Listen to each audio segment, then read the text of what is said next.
Byrd Middle School technology teachers Ethan Longenecker and Dave Curry first learned about the Go Baby Go program while attending a conference and immediately recognized the positive impact it could have on a variety of students.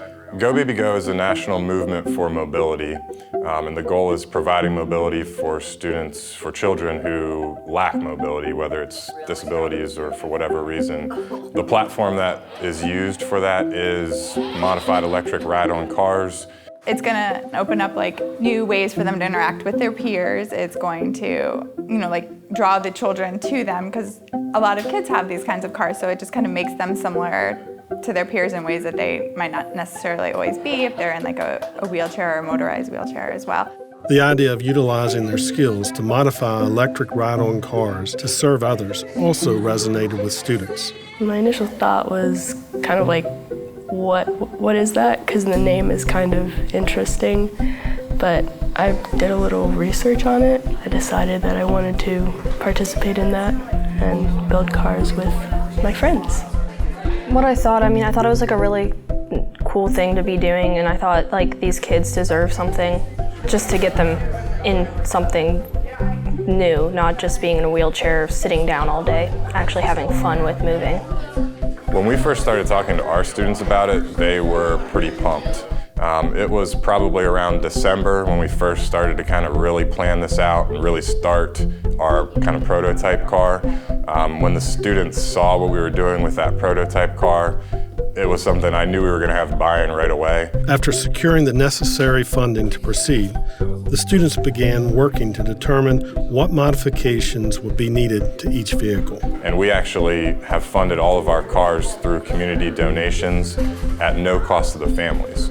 So they are receiving them absolutely free of charge.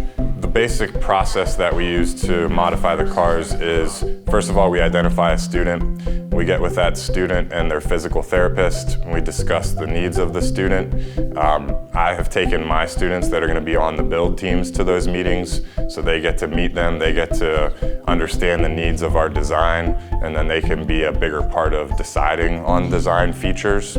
When I went to her elementary school, she is wheelchair bound, so she came in on her wheelchair and she was full of energy. I learned what her hobby, what she likes to do, what she likes to watch, and she really likes to go fast in her wheelchair, so we had to make that a priority. She would be able to go fast.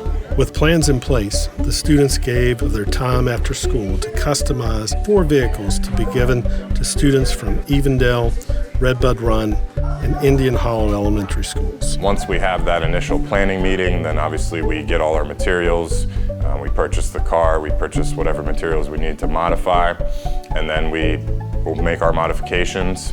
The first thing we did, we unboxed everything and set it out, and then we looked at the directions for how to build the car, and we started with the wheels and the axles and stuff like that, and then we flipped it over and added stuff on top that we needed to, and then we went through the car and kind of rewired it for the child that we're building it for, because she's not very mobile.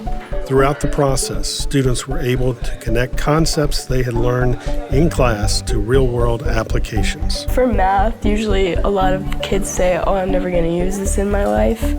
But with that, building stuff like that, you need to use math, and it's actually a real-life situation where you need math. In addition, they practiced many of the competencies included in the FCPS Portrait of a Graduate, including communication, collaboration, creativity, critical thinking, problem solving, and social and cultural empathy. I learned that as a group we need to communicate better, really understand what the other person is trying to say, not to be too controlling, and to make sure you're actually doing work and not just sitting there letting other people do it. All just working together, and if you realize someone's doing it wrong, don't be afraid to tell them. After completing all the modifications and decorating each vehicle with custom graphics created by Millbrook and Sharando High School students and technology education teachers Cliff Campbell and Brittany Carper, the recipients of the vehicles and their families were invited to participate in the first drive event.